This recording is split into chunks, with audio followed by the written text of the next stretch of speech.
Diz a frase, né? Se você encontra um cemitério judaico, você sabe que ali existiu uma comunidade. Se você encontra uma sinagoga judaica, você sabe que ali existe uma comunidade no presente. Mas se você encontra uma escola judaica, você sabe que vai existir no futuro uma comunidade.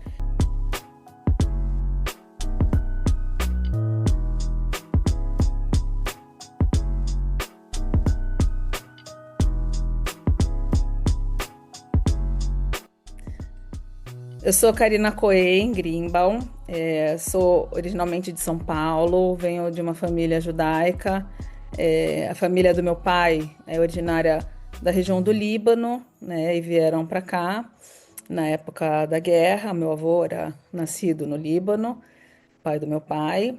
E a minha família materna, uma família que vem de origem da Polônia. Então, minha avó veio bem pequena ainda também, na época da guerra, com a família. Vieram para o Brasil, de origem polonesa. Meus pais já são aqui nascidos no Brasil, né? Eu também. E a vida toda estive aí em estudo em colégio judaico, na área judaica. Tive a minha formação. Meu pai, ele foi, na infância dele, foi razar, né? Ele rezava para juntar um trocado, né? Então, ele sempre nos ensinou muito o valor ali, a importância, né? Do vínculo, né, e da origem judaica. A gente sempre frequentou, enfim, as festividades e tudo. E eu tive, acho que ainda na minha infância, uma lição muito interessante, né, também vinda do meu pai.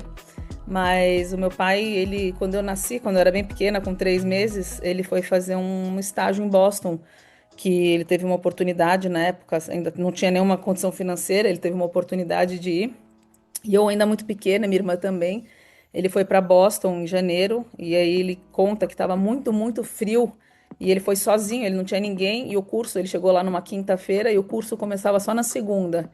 E ele desesperado, na época não tinha comunicação, não tinha dinheiro, não tinha nada, ele falou: "Tô sozinho aqui, eu quero ir embora", ficou desesperado. E nessa sexta-feira, que foi o dia seguinte, ele foi a uma sinagoga, ele procurou por uma sinagoga, né? E lá ele foi acolhido, ele era Cohen, ele sabia rezar, e ali ele foi muito acolhido. Então ele, enfim, ele ia ficar uma casinha ali, que ele ia ficar num quartinho, e lá uma família ofereceu para ele abrigo, né? Foi muito gentil, acolheu ele muito. Então, desde muito pequena, assim, eu aprendi que ser judeu, né, ter o vínculo judaico, é também você ter uma casa em qualquer lugar do mundo, né? Você tem um vínculo, você tem uma família, você tem um pertencimento, você tem um senso de pertencimento que extrapola a sua casa, a sua cidade.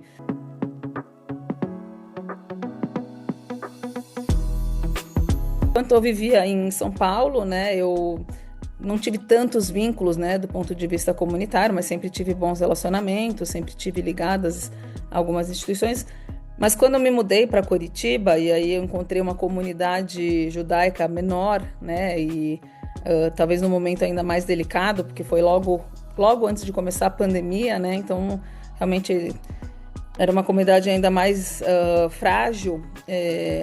Eu acabei me envolvendo muito, né, com a instituição, principalmente com a Escola Judaica de Curitiba, porque eu encontrei uma escola na época muito pequena, né, de alguma forma ela estava bastante desorganizada e eu tinha uma referência de escolas judaicas muito fortes, né, e para mim aquilo naquele momento não era suficiente, porque eu tinha 2 filhos. Então eu acabei me envolvendo com a escola, né, e até com a própria comunidade, porque em Curitiba, o centro judaico, né, o clube israelita, ele está junto ao Museu do Holocausto, ele está junto a uma das sinagogas, ele está junto da escola, estão todos no mesmo espaço físico, né, num conceito de Keilah que tem aqui. Então, nesse momento, eu acabei entrando realmente para mantenedora da escola, né, com força, com foco. Não era minha área sempre foi a área da saúde, então entendia muito pouco de educação, mas eu fui com muita vontade, né, fazer com que a gente pudesse trazer essa melhoria, porque eu enxerguei ali que em poucos anos talvez essa escola não existisse, né? Comigo consegui montar um time de pessoas que também realmente se dedicaram, se dedicam muito, né? São todos voluntários, assim como eu, a recriar uma escola de qualidade. Diz a frase, né? Se você encontra um cemitério judaico, você sabe que ali existiu uma comunidade. Se você encontra uma sinagoga judaica, você sabe que ali existe uma comunidade no presente. Mas se você encontra uma escola judaica, você sabe que vai existir no futuro uma comunidade. Então, com isso, a gente fez um benchmarking aí com outras escolas. A gente visitou escolas em São Paulo, fomos muito bem recebidos, em Porto Alegre, porque a referência de Curitiba acaba sendo também a escola de Porto Alegre, onde também nos abriram a porta assim, de forma muito amigável, né, muito convidativa também, se dispuseram enfim, a nos trazer conteúdo, informação. E com tudo isso a gente teve muita força também, né? A gente se viu não sozinhos, mas, né, a gente viu que aquele movimento, ele tem um grupo de pessoas, né, torcendo ao seu favor ali. Isso acabou nos dando muita força de realmente criar aí um projeto pedagógico, né, de excelência para a escola e também um projeto físico, né, arquitetônico, porque também é uma escola que é linda. A escola de Curitiba, para quem tem a oportunidade de conhecer, é uma escola do Jaime Lerner, né? Então, assim, é quase que um monumento tombado aqui de Curitiba. A escola realmente é muito linda, mas que, claro, que com o tempo a escola fica ultrapassada em alguns formatos, desde, assim, das salas hoje, que são salas com visores, né? Salas anti-bullying, parquinho, né? Um parquinho nos moldes também europeus. A gente conseguiu fazer uma coisa muito bacana. Então, acho que a minha trajetória está muito voltada realmente com a educação.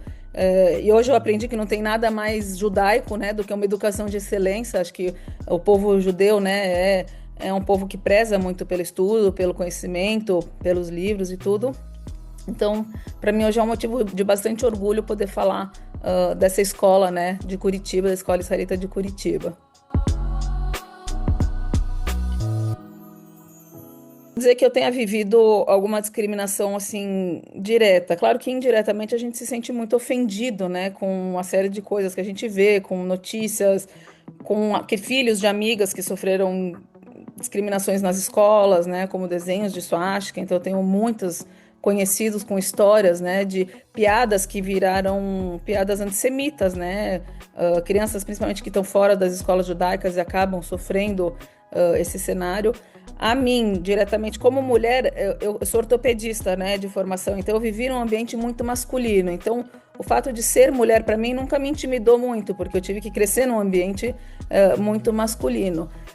Mas o fato de ser uma mulher judia, né, talvez olhando por esse cenário, assim, eu não posso dizer que eu tenha sofrido alguma coisa nesse ponto, mas eu me ofendo bastante quando, né, me incomodo bastante, eu sinto muito assim quando a gente vê essas histórias e cada vez mais perto, né, da gente. Então, assim, é muito triste, né, porque na verdade o antissemitismo ele é uma forma de discriminação, né, é um preconceito, é um racismo, e aí isso deixa de respeitar, né, o princípio da liberdade, né, o princípio da escolha, da livre escolha. Vejo o crescimento do antissemitismo no Brasil com bastante preocupação. Acho que a minha palavra é essa, assim. Ela passa pelo medo, ela vem pela preocupação, porque eu acho que, principalmente pela forma como ele tem se manifestado, né, assim, tá muito normalizado, tá muito público, né, em bares, em redes sociais, muitas vezes disfarçado de discursos que, num primeiro momento, parecem legítimos, né?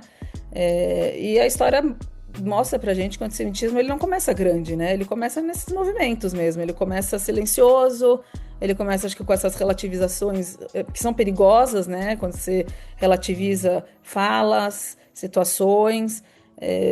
Eu acho que a memória coletiva que a gente tem, né, enquanto povo judeu, não nos permite ignorar esses sinais, né? Acho que são sinais que mostram que o antissemitismo vai se reinventando, né?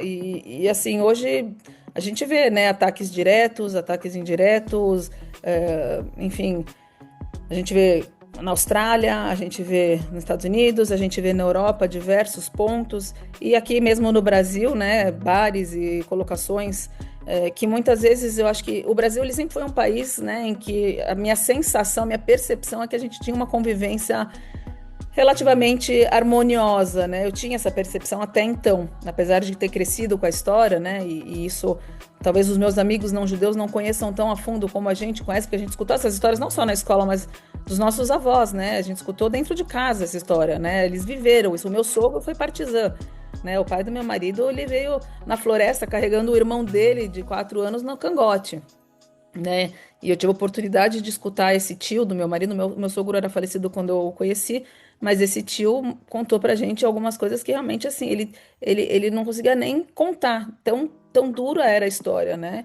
Então, pra gente isso é uma coisa muito viva, que parecia distante, né? Mas hoje pra gente me parece muito presente, né? Então, com isso, eu acho que é um momento que a gente precisaria incentivar uma consciência coletiva mesmo, né? Para que a gente pudesse, não só da comunidade, mas acho que é de toda uma sociedade, porque toda a sociedade é responsável em responder, né, com firmeza a esses valores, né, tão errados, né, de discriminação.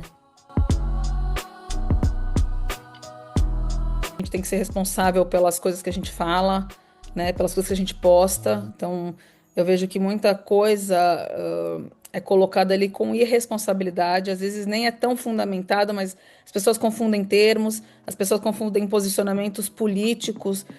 Então, as pessoas têm que fazer as coisas de uma forma um pouco mais responsável, né? E quando eu falo isso, é uma responsabilidade dos judeus e também de toda a sociedade. Eu acho que é um compromisso de qualquer sociedade de combater, né? E qualquer um que acredite numa dignidade, numa pluralidade, que tenha um senso de justiça, que possa se posicionar de uma forma firme contra esses absurdos, porque muitos deles não ficam sabendo, mas muitos as pessoas sabem e não se posicionam, né? E isso para mim é preocupante, porque acho que o silêncio nessa hora, diante de um preconceito, diante de um ato ruim, ele não é neutro, né? O silêncio ele vai sempre favorecer quem agride. E também, assim, acho que tem que ter uma mensagem de esperança, né? Eu acho que a gente tem que sempre ter. Acho que a gente tem uma base que é muito profunda, né? A tradição judaica, os valores, né? O judeu ele valoriza muito a vida, né? Valoriza muito a educação, valoriza muito a ética. Então a gente tem ali os três preceitos básicos, né? Vamos dizer a mitzvah. O que é a mitzvah? Na verdade, é um compromisso de fazer o que é certo, né? No dia a dia, de você transformar em valores, né? Valores em atitudes, né? Coisas corretas. A gente tem o Tikkun Olam, que então é aquela responsabilidade de melhorar, né, de curar o mundo, que não é só um conceito judaico, né? Ele tem que ser não é uma ideia abstrata, ele tem que ser um conceito de todos. A Tzedakah, então, também, que vai além da caridade, que é o senso ali de justiça, né?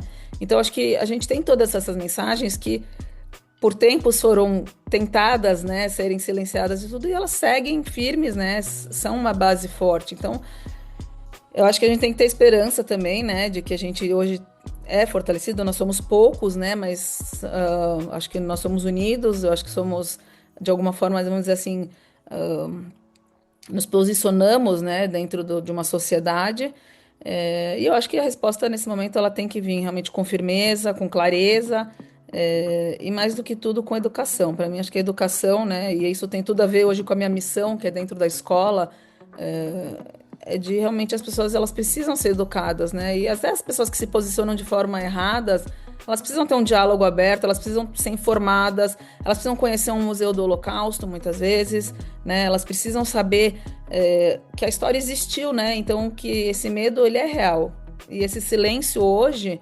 talvez lá atrás ele existiu da mesma forma, né? Então aonde que a nossa sociedade quer chegar? O que que nós queremos nos tornar, né? Então acho que a minha mensagem acho que seria essa, né? Vamos escolher hoje o que a gente, né? O que vai nos definir como sociedade amanhã, né? Ou daqui para frente.